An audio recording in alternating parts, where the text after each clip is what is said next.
Parents and students, आप सबको मेरा नमस्कार एवं स्वाति कोचिंग क्लास की ओर से आप सबको नवरात्रियों की हार्दिक शुभकामनाएं।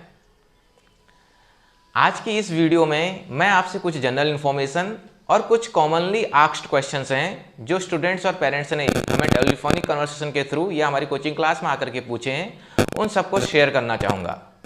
वीडियो में आगे बढ़ने से पहले आप सबसे मेरी एक रिक्वेस्ट है, प्लीज़ इस वीडियो को लाइक एंड शेयर कर दीजिएगा, ताकि जो मेरी एक पहल है कि हमारे पहाड़ का जो यंग यूथ है जिसको ट्रेनिंग की रिक्वायरमेंट है, चाहे वो कॉरपोरेट सेक्टर को ज्वाइन करे या गवर्नमेंट सेक्टर के लिए अप्लाई करे, तो मेरी वो पहल कामयाब हो सके, सक्सेसफुल हो सके, तो उसके लिए प्लीज़ इस वीडियो को शेयर कर दीजिएगा। वीडियो में आगे बढ़ने से पहले मैं आपसे एक चीज़ डिस्कस करना चाहूँगा, क्या हमें एडवांस में किसी भी एग्जाम की प्रिपरेशन करनी चाहिए या जब एग्जाम डेट आ जाती है उसके बाद करनी चाहिए? तो बेटा जनरली क्या होता है, सारे students, majority students exam date आने के बाद ही प्रिपेयर करते हैं, बट कंपटीशन इतना ज़्यादा है कि इस तरीके की स्ट्रेटेजी से अब काम नहीं चलेगा। आपको एडवांस में ही प्रिपेयर होना पड़ता है। एग्जाम डेट जब आएगी तब आएगी, बट अपने आप को प्रिपेयर वर्क पहले से ही करना है। तो इसी सिनेरियो के साथ मैं ये कोर्स लॉन्च कर रहा हूँ। मैंने सारे क्वेश्चन इस शीट में लिखे हैं, मैं वन बाय वन आपसे डिस्कस करूंगा। अगर आपकी भी क्वेरी इनमें से कोई एक है तो आप इस वीडियो को देख सकते हैं, और जो बच्चे वेल प्रिपेयर होना चाहते हैं वो तो इस वीडियो को कंप्लीट देखें। फर्स्ट क्वेश्चन जो आस्क किया जाता है आपके द्वारा, sir military services, SSC MTS, SSC GD, railway group D jobs क्या होती हैं? हम कोर्स को कैसे ज्वाइन करें? क्या ये सारी जॉब्स का सिलेबस सेम होता है? एज लिमिट क्या होती है? गर्ल्स की क्वेरीज आती हैं, क्या हम भी प्रिपेयर कर सकते हैं? कौन सी बुक्स या स्टडी मटेरियल रेफर करें? हमारी बेसिक नॉलेज बहुत ही कमजोर है, मैथ्स और इंग्लिश से फियर है सर, कैसे प्रिपेयर करेंगे? कोर्स कितने टाइम का है एंड पर डे कितने आवर्स की टाइमिंग रहेगी? एप्लीकेशन फॉर्म फिल करने में क्या आप हमारी हेल्प करेंगे? एग्जाम डेट के बारे में आप हमें अप टू डेट रखेंगे सर? हमारे मॉक टेस्ट या प्रैक्टिस एग्जाम्स होंगे? और लास्ट में एक क्वेरी और भी आती है, बहुत सारे बच्चे पूछते हैं, सर इसमें सैलरी कितनी होती है? तो मैं आपसे इस वीडियो में इन सारे क्वेश्चंस को लेकर के वन बाय वन डिस्कस करूंगा। इसमें से जो फर्स्ट क्वेश्चन है वो है, सर इंडियन मिलिट्री जॉब्स में क्या क्या चीज़ें आती हैं? एसएससी जीडी क्या है सर, कौन कौन सी जॉब्स होती हैं? एंड एसएससी एमटीएस क्या है? रेलवे ग्रुप डी आप बोल रहे हैं वो क्या है, किस तरीके की जॉब्स होती हैं, एटसेट्रा एटसेट्रा। तो इस वीडियो में मैं आपसे ये सारी जॉब्स एक एक करके ब्रीफली डिस्कस करूंगा। अगर आपको डिटेल में जानना है तो आप मुझे दिए गए नंबर पे कॉल कर सकते हैं या हमारे कोचिंग सेंटर को विजिट कर सकते हैं। तो सबसे पहले इंडियन मिलिट्री की बात करते हैं। इंडियन मिलिट्री जैसा आप जानते हो हमारे 3 डिविजन्स हैं, इंडियन आर्मी, इंडियन नेवी और एयरफोर्स। तीनों डिवीजन में अलग अलग तरीके से रिक्रूटमेंट्स होते हैं।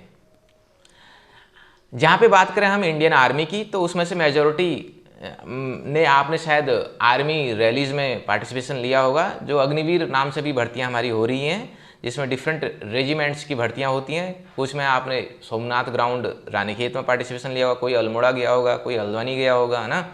तो वो सारी हमारी अग्निवीर की जो भी भर्तियाँ हैं वो हमारी इंडियन आर्मी की भर्तियां हैं।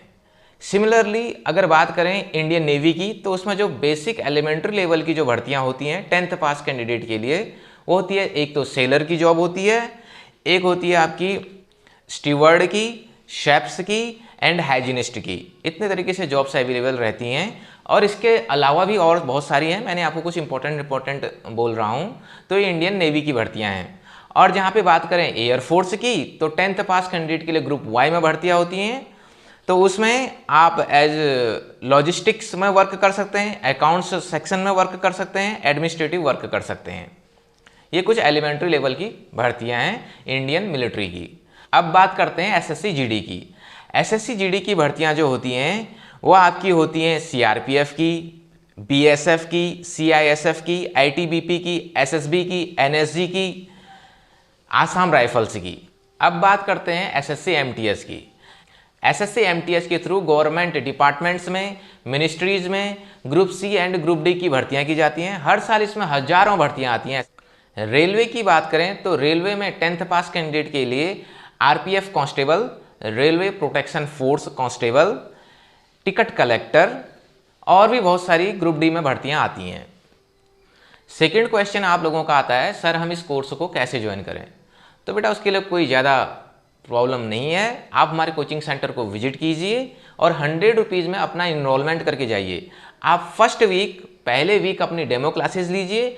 अगर आपको डेमो क्लासेज अच्छी लगती हैं, आपको हट के लगा कुछ, आपको सीरियसली कुछ ऐसा फील हुआ कि जो हमने आज तक लर्न नहीं किया, कुछ अलग तरीके से हमें टीच किया जा रहा है, कुछ अलग तरीके से हमें जानने में, सीखने में मिल रहा है, तब जा करके आप हमारे साथ जुड़ोगे आफ्टर 1 वीक। ठीक है, पहले 1 वीक की आप हमसे डेमो क्लासेस लीजिए। थर्ड क्वेश्चन आप लोगों का आता है, सर जितनी भी आपने ये गवर्नमेंट जॉब से डिस्कस करी, क्या इन सब का एग्जाम सिलेबस सेम होता है? तो बेटा हाँ, इन सब का एग्जाम सिलेबस सेम ही होता है। ऑलमोस्ट सारी सेंट्रल गवर्नमेंट जॉब्स का जो 10th पास कैंडिडेट्स के लिए होती हैं, उनका ऑलमोस्ट 90% सिलेबस सेम ही रहता है। फोर्थ क्वेश्चन है, सर एज लिमिट क्या होती है? बेटा एज लिमिट हर एक जॉब के लिए अलग है। आप गूगल में सर्च भी कर सकते हैं उस पर्टिकुलर जॉब के लिए एज लिमिट, और आप हमें कॉल करके पता भी कर सकते हैं। फिफ्थ क्वेश्चन मेजॉरिटी गर्ल्स के द्वारा आस्क किया जाता है, क्या सर हम भी इन जॉब्स के लिए प्रिपेयर कर सकती हैं? हाँ बेटा, आप लोग भी इसके लिए प्रिपेयर कर सकते हो। इंडियन मिलिट्री में हो, रेलवे में हो, एसएससी एमटीएस के थ्रू हो, एसएससी जीडी के थ्रू हो, हर जगह गर्ल्स के लिए भी तो भर्तियाँ हैं ही, है ना। आपकी रिक्रूटमेंट भी होती है, तो आप लोग भी इनके लिए प्रिपेयर कर सकते हैं।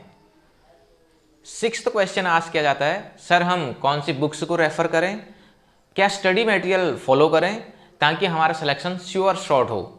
तो बेटा हमारा खुद का स्टडी मटेरियल है, खुद की बुक्स हैं, तो आपको स्टडी मटेरियल और बुक्स की टेंशन लेने की नीड नहीं है। हम आपको अपने तरीके से स्टडी मटेरियल प्रोवाइड करेंगे। कुछ बच्चे कहते हैं, सर हमारा बेस बहुत ही कमज़ोर है, इंग्लिश और मैथ से तो सर डर लगता है, सर कैसे प्रिपेयर करेंगे? तो बेटा आप स्ट्रेस मत लो, आज तक जो हो गया सो हो गया, अब जग जाओ, अब खड़े हो जाओ, अब अपने अंदर की एनर्जी को बाहर लाओ। हम आपको बेस से ही प्रिपेयर कराएंगे। स्टार्टिंग के 2 मंथ्स हम आपके बेस पे वर्क करेंगे, तब नेक्स्ट के 3 मंथ्स हम इंटेंसिव स्टडी करेंगे अपने सिलेबस की। 8th क्वेश्चन आस्क किया जाता है, सर कोर्स कितने टाइम का होगा और पर डे कितनी आवर्स की क्लासेस चलेंगी? तो बेटा ये कोर्स एक एवरेज स्टूडेंट के लिए 6 मंथ्स का मैंने डिजाइन किया है और पर डे आपकी 2.5 आवर की क्लासेस चलेंगी।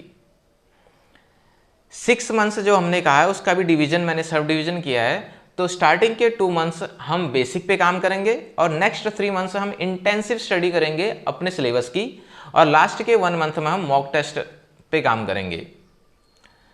अगर इसके अलावा भी अगर कोई स्टूडेंट लैग करेगा कहीं पे, अगर फर्दर ट्रेनिंग की रिक्वायरमेंट रही, फर्दर 1 मंथ या 2 मंथ्स की, 3 मंथ्स की, तो हम अपनी ओर से आपको प्रोवाइड करेंगे। उसके लिए आपको फर्दर चार्ज नहीं किया जाएगा, उसमें से आपको फर्दर फीस नहीं पे करनी होगी। नेक्स्ट क्वेश्चन आस्क किया जाता है, सर आप हमें एग्जाम के बारे में अप टू डेट रखेंगे एंड एप्लीकेशन फॉर्म फिल करने में हमारी हेल्प करेंगे? हाँ बेटा बिल्कुल, हम एक ग्रुप की तरह वर्क करेंगे, एक टीम की तरह काम करेंगे। जो भी सेंट्रल गवर्नमेंट जॉब्स की एग्जाम आएंगी वो सारे हम फिल करेंगे और एप्लीकेशन फॉर्म ऑब्वियसली मैं आपकी हेल्प करूंगा। 10th क्वेश्चन, सर क्या हमारे मॉक टेस्ट और प्रैक्टिस एग्जाम्स भी होंगे? बिल्कुल, 5 मंथ्स की स्टडीज के बाद हमने मॉक टेस्ट और प्रैक्टिस एग्जाम्स ही करने हैं, जिसमें एमसीक्यूज ही होंगे। जैसे एक्चुअल एग्जाम में आएंगे सेम वही पैटर्न हम वहाँ पे भी फॉलो करेंगे, सेम उसी तरीके के पैटर्न हम फॉलो करके एग्जाम देंगे और प्रीवियस ईयर्स के क्वेश्चन पेपर्स को भी सॉल्व आउट करेंगे। नेक्स्ट क्वेश्चन, सर कोचिंग फ़ी क्या है? तो बेटा आप पहले 100 रुपीज़ में अपना इनरोलमेंट कीजिए और फ्री डेमो क्लासेस लीजिए। जब आप सेटिस्फाइड हो जाते हैं, जब आपको लगता है कि हाँ यहाँ पे हमें कुछ अलग तरीके से टीच किया जा रहा है और कुछ अलग तरीके की प्लानिंग और स्ट्रेटेजी लेकर के गवर्नमेंट एग्जाम के लिए हम प्रिपेयर हो रहे हैं, तब जा करके आप हमारे पास रजिस्टर्ड होगे।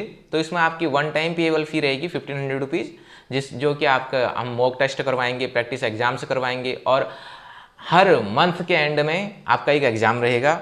जो भी आपने मंथ में लर्न किया है उसके बाद आप मंथ एंड में उसका एग्जाम दोगे, तो वो सारी चीज़ें हम उस 1500 रुपीज़ से मैनेज करेंगे। तो ये 1 टाइम पेएबल है। उसके बाद आपकी मंथली जो फ़ी रहेगी वो 1200 रुपीज़ रहेगी, और ये हम सिर्फ आपको 6 मंथ्स के लिए ही चार्ज कर रहे हैं। बट आप हमारे पास रजिस्टर्ड रहोगे 3 ईयर्स के लिए, कहने का मतलब 3 साल तक आप हमारे टच में रहेंगे। क्योंकि ऐसा तो है नहीं कि 6 मंथ्स हमने प्रिपेयर किया और उसी के बाद जस्ट आफ्टर ही जॉब आ जाएगी। जॉब आने में टाइम भी लग सकता है, गवर्नमेंट जॉब्स हैं, है ना, और सिलेक्शन होने में भी टाइम लग सकता है। तो हम आपको 3 ईयर्स के लिए रजिस्टर कर रहे हैं अपने पास। लास्ट क्वेश्चन जो बच्चे आस्क करते हैं वो है सर सैलरी कितनी होगी। तो बेटा जो group C group D level की जॉब्स होती हैं सेंट्रल गवर्नमेंट की, इनकी एवरेज सैलरी 30 to 35,000 की रहती है। डिपार्टमेंट टू डिपार्टमेंट वेरी भी करती है, मिनिस्ट्री टू मिनिस्ट्री भी वेरी करती है। तो बट एक एवरेज जो है वो 30 to 35 का है।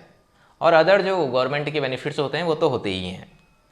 तो बेटा अगर आप लोग हमसे जुड़ना चाहते हैं तो दिए गए नंबर पे मैसेज कीजिए या कॉल कीजिए, हमारे कोचिंग सेंटर को विजिट कीजिए और जल्दी से जल्दी अपना इनरोलमेंट कराइए। हमने फर्स्ट बैच अपना स्टार्ट ऑलरेडी कर दिया है।